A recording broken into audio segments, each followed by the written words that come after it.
Hey there, what you up to now? Day 1171. Sharon Horne-Ellstrom here, sharing my journey as I transition from the brick and mortar world to the online world of business. And I'm with new coaches this year, and I've kind of decided that I'm not just going to stay online. My area of expertise and the vast majority of my experience over the last 47 years, that's so crazy to say, 47 years, I've been doing different types of businesses. I started my first business when I was 13. And it's crazy to think back that all the different businesses, all the different industries I've been in, the vast majority of those years have been in the offline, brick and mortar, real world of businesses, particularly manufacturing. I've always been attracted to how things work. When I was a kid, I was that little girl that would take apart all the clocks in the house and leave them in shambles and pieces all over the house. Drove my mom absolutely crazy. And that was back before digital clocks and things, when they had all the gears and the internal workings that were fascinating to me as a child. So I'm missing the brick and mortar offline world, the interactive world of business. And I've got a coach right now that says, well, if you're missing it, why are you staying out of it? You don't have to stay out of it. Okay, absolutely, positively. But what I'm thinking about today is decide and do. To decide and do. Decide, take action. Decide, take action. What is the amount of time for you? And I'm thinking about this for me today as my nose itches. What is the time gap between when I make a decision and a choice and decide I'm going to do something and I actually do that thing or make a step toward that thing? Now, I've noticed that in my life, that time frame, and maybe it's because I'm getting older and I've got more experience to choose on, but that time frame is getting shorter and shorter and shorter and shorter. I decide that I'm going to do something, I immediately take action toward that thing. Or if I decide I'm curious about something, I immediately start researching and looking into or asking questions or calling people or trying to find out something about that thing I'm curious about. Wasn't always so. I used to want things for like decades and I would never do anything to move toward them. I wanted to have a more free lifestyle, and for 20 years I created more and more and more responsibility and more things that tied me down and eliminated my sense of freedom and choice, and I did it on purpose thinking I was doing the right thing, and it was the exact opposite of what I really wanted versus what I was doing. And I think we all go through phases like that when things become different and higher priorities for us. When I was raising my family and had my kids and they were home and young, my priorities were very different than they are now. My priorities now as a grandma, nobody tells you how awesome it is to be a grandparent versus a parent. A parent, it's 100% your responsibility. You got to figure it all out. As a grandparent, you just get to focus on the good stuff, the love, and then you get to give them back to their parents who have to be 100% responsible for them all the time. And my parents told me that when they had grandkids, but I didn't get it. They would say that about our kids all the time, and I didn't get it until I actually experienced it myself. How many things do we have in life that are like that? We hear about them, we think about them, we read about them, we study them, we research them, but we don't actually do it ourselves. There are certain things, and I'd say the vast majority of the things that are worthwhile in our lives, that we cannot experience vicariously. We can't live vicariously through books and movies and stories. We have to actually jump in with both feet, decide, and then do something and actually experience it ourselves if we want to actually own that experience. If we actually want to know what it's like to be a business owner, we have to be a business owner. If we want to know what it's like to be a wife and mother, we have to be a wife and mother. Other people can tell us about it. Other people can write about it. Other people can, warn us about it. But until we actually experience, and guess what? All of our experiences are going to be different. My experience as a mother is different than my daughter's experience as a mother. Is different than my mom and my grandma's and every other woman on the planet's experience as a mother. We each experience everything as only we uniquely can. So as we're experiencing it, we'll draw our own conclusions. We'll have our own ideas. We'll have our own thoughts and beliefs and past experiences that we bring to any experience. So I'm thinking about deciding and doing today.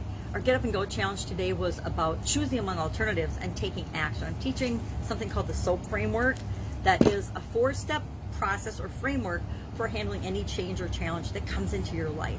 And we take and we go through it over a 30-day period, intentionally a 30-day period for a lot of reasons, but a 30-day period to install that framework into our subconscious that guarantees that we always get better results after any change or challenge that we face than before, because we have an intentional process and framework, a way of dealing with change and challenges that automatically gives us the best results for us. And so today's was all about action. The A in the SOAP framework is about taking action. We have to analyze alternatives and look at alternatives and have a framework for doing that. I have different models and tools I teach every day of the challenge that you can use to, how do you decide among alternatives? Okay, we brainstorm alternatives as part of the options yesterday. Well, how do you analyze and decide which one to go for? You can do it gut instinct. You can say, okay, well, I feel like looking into this, or I feel like doing this, or I feel like drinking more water, and then just decide and do. You don't need a big spreadsheet and a worksheet or a framework or a tool to help you decide that. Sometimes you just know what's the right thing to do. You'll always turn out better if you go with your gut instinct, your gut feeling on a choice, than all the studying, all the research you can do, right? Because the research is only as good as the sources it came from or the way it's being presented. And that's all subject to other people's interpretation. What we want to do is filter things through our instinct, our filter, what feels right for us. Because what feels right for someone else and is right for them, what feels right for us is right for us. And it's about determining what that is.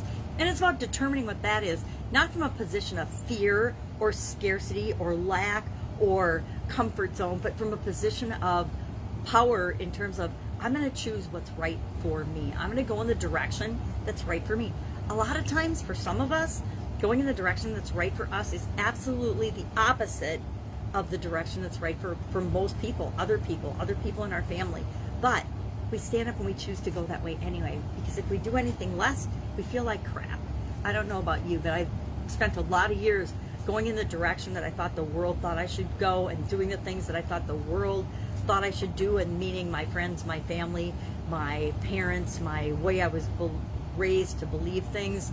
And it turns out it was a bunch of nonsense. It was the exact opposite of what I needed. I made choices throughout my life to ignore the creative side of me and the part of me that's a whole lot more fun than the nerdy engineering side of me. And I developed the engineer business owner side of me, and I let the creative side just kind of fall off and shrivel up to a teeny tiny piece, where I realized I love fun, creative ways of doing everything. And so how can I incorporate that into what I want to do now, not what the world thinks I should do now? That's one of the cool things about getting older. We stop listening to what other people think, what other people say. We don't care. I don't know how long. It's been a long time now, probably since I was 50, that I just don't give a rat's a rat's patootie, what other people think of me. I actually think it's kind of funny now, because what I found through lots of experiences and lots of bad feelings and hurt feelings is that it doesn't matter. The person that says something to hurt you or to try to hurt your feelings or to judge you or put you down, 90% of the time, or more than that, probably 100% of the time, it's not about you or anything you're doing. It's about them and something that they're judging because they think that it's missing in their life. The feedback that you'll get on your videos, your live videos. I get feedback on my live videos. When you look into it or follow up on it, you'll find out that the person that's criticizing or judging something about what you're doing has never even done the thing that they're judging you for doing. I used to get that a lot in business. Well, you just don't know, young lady. This is how it is in this industry or that industry. This is the way we've always done it. This is how we do it in the banking world. You have to do what we say. This is how we do it in the manufacturing business of manufacturing widgets or whatever type manufacturing. This is the way we do it in the USDA. This is the way the government does it. You have to do it this way. This is the way we do it at XYZ company. You have to do it this way. And I'm like, okay, whatever. You just don't understand, is what they would tell me. You're just a woman. You just don't understand. And I laugh now when I think about some of that. But it's usually people that just have a different perspective. And guess what? Everybody gets to have their own perspective. But you don't have to let it affect you. I love this saying, Your opinion of me is none of my business. What you think of me is none of my business, because it doesn't matter. What you think of me, you get to own that and keep that. I'm not going to take that over for you and adopt it as my own belief, thoughts, or feelings about myself. You get to go ahead and keep that. Oh, I know what it is. The I am rubber, you are glue, what, the whole kid thing. I can't remember the rhyme, but there was like a nursery rhyme. I am rubber, you are glue, what you throw at me bounces off me and sticks to you, or something to that effect.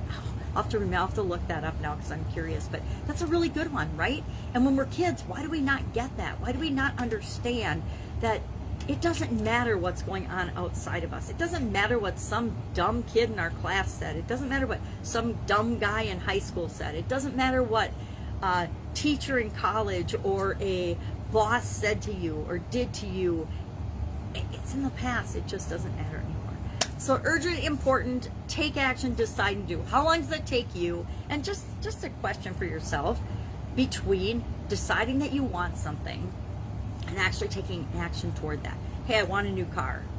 And then you just think about wanting a new car. Maybe you look up some new cars online, but you never really do anything to get a new car. You never go to a dealership. You never look at the car that you want. You never do anything. You just dream and wish and want a new car from the comfort of your own home, looking on your phone or scrolling through things on the internet. But you never do anything that would make it possible for you to get that car and make that car be a part of your life. We do the same thing with jobs. We do the same thing with businesses. How many people have you ever talked to that said they want to start their own business? Yet they've been saying, oh, I want to have my own business so I don't have to go back to that stinking job on Monday. They're at the bar on Friday night having drinks and appetizers and bitching and moaning about their job. Well, less of that right now during COVID, but how many times have you overheard those conversations? How many times have you been part of those conversations?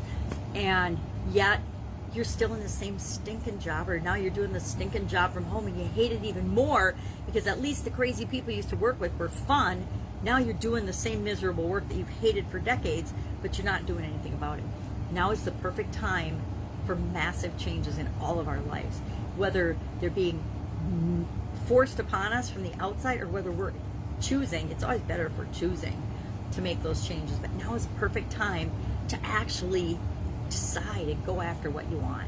Literally stop what you're doing, take a deep breath, ask yourself, what do I want? What do I really, really want? And then just take an immediate action to move toward that. Hey, I really, really want to go back to school. I really, really always wanted to be a dentist. I really wanted to study art. Go investigate and take an art class. Go online and look at the different types of art that you like. See what's out there. See what you're interested in. Find out what's possible for you. But just decide and immediately take some sort of action to move you toward the thing that you decide, the thing that you want. All right, enough rambling on that. What do we have today for our annual challenge? Our annual challenge this year for me personally is to do one thing every day that centers me. From this little journal book I got at the cabin. Probably the last, I might have one more of these journal books. I'm looking at the last 3 years. But in the next couple of months, I think when I'm on my trip this month, the end of this month and through May, I will look for what I want to do next. Every year I like to have one fun thing every day. That was COVID. That was perfect for COVID. And then this year is do one thing every day that centers you. And I also did a 365-day video challenge with a group following Funnel Hacker Live in 2018. One of the I don't want to say super stories, but one of the success stories and 2 Comic Club winners from the ClickFunnels world wanted to get better at doing videos. So he said, I'm going to do a video a day.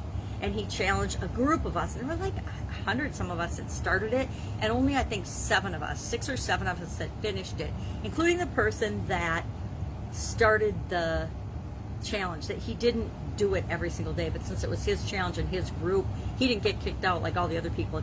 If you missed a day for whatever reason, any reason, you were just out of the challenge. And it was just a fun challenge, but we learned a lot. So I went live every day in that group, and we could talk about anything we wanted, but we had to go live every day in that group.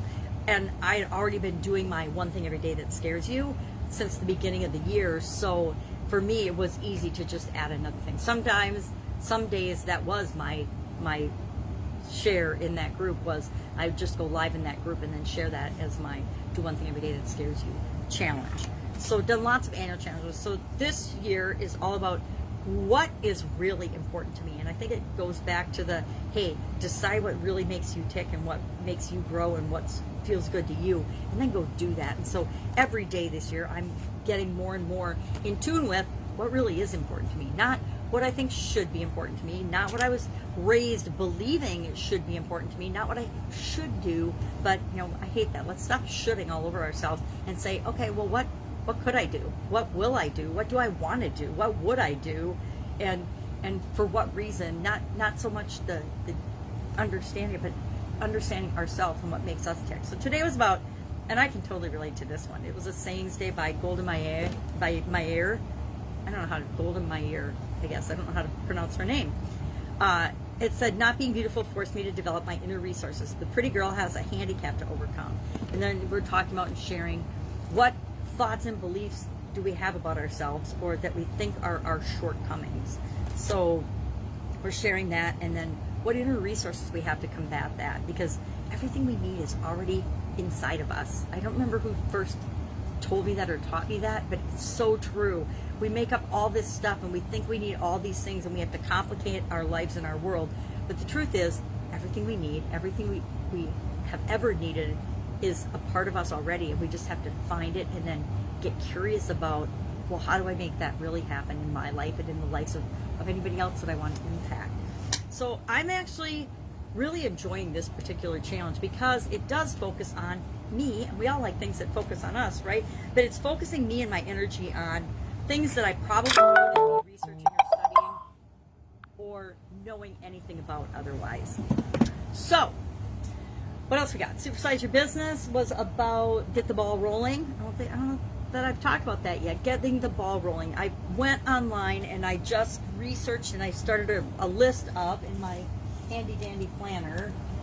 I think I've got about 50. Oh, I'm stuck on my chapter I'm reading. I'm reading a chapter. I'm reading a book from a different coach right now, and I'm only on chapter 7. I'm doing a chapter a day. I have to pace myself and fit it into my regular schedule. But in my planner, I found, I think probably 50. I've got probably 25, 50 different, and they're sort of business related. I said, well, what are some 50 most common English business idioms, or idioms with respect to business is what I asked Google to show me. And so then I just started a list, and I think we're on the third one today, just the third one. Today was get the ball rolling. And there are a couple on this list that I've never heard of, and I think it's pretty funny. So that'll be fun to get to those. And there's a couple, of course, that I've covered before because we've done like 800 something different idioms from the English language. Now there's 25,000, so we're not going to run out anytime soon. And I just do this as my placeholder for my Supersize Your Business group. And selfishly, I've sort of enjoyed doing them. It's fun for me. It's a creative way every day to look at something and say, well, how does that apply to my business? How does that apply to my life? Does it at all? There have been a couple. In the first, I had a book of 600 and some idioms that were actually my kids' middle school book I found when I was moving. And I thought, okay, this book has not been cracked. It looks very different now. It's been definitely worn out. But when I found it, the kids hadn't even looked at it. They didn't care one bit about it. I'm sure it was one of those scholastic books I ordered for them through book club or through the book fairs they had at their school when they were young. And they hadn't used it, so I did. And as I got to the end, at first I was just going to do it while I was moving. And then I started to get into it. And then I started to get curious. And then I told myself, okay, I have to do every one in the book. Because some of them were really hard to tie to business. There's some idioms and expressions that are common for middle schoolers and school kids that are a stretch to apply to business. So that became kind of like a challenge or an improv. And so now, first 100 days of 2021, I ran out of the book, right? And so last year I was going through an alphabetic dictionary to find idioms to do, which got kind of boring and old. I'm like, this is kind of boring. I don't know that I want to do this. And when you skip around, it's hard to keep track of the ones that you've already done, especially when you're getting up towards 900 or so. So the first part of the year I did 100 most popular idioms in the English language, and I went through those. And then I got done with those because we're on day 103 of 2021. So for the last 3 days, I just, what are the 50 most common English business-related idioms? And so now I'm going through those. And then after those 50, I'll come up with something else, and we'll figure out what else to do with the Supersize Your Business group. But I don't want to abandon them because they're awesome people. So that's it. That's all I'm working on right now. Again, I've got 2 different mentors. I've got some coaching calls this week and for myself and with others. I've got a lady that wants to be on my podcast, and I haven't done podcast interviews for a while, so I need to break out my microphone, which is back here. I need to break out my microphone and set up my computer. It's probably just about time for a new computer for me, so I'm going to have to figure that out pretty soon too. Before we have an outage or a loss, I have a backup computer, but I always like to have my main computer and that all set up and ready to go, especially when I'm training and learning new things.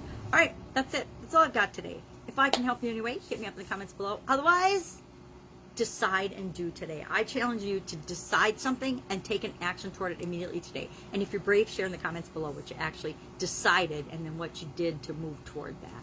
Have an awesome day, and I'll, of course, be with you tomorrow.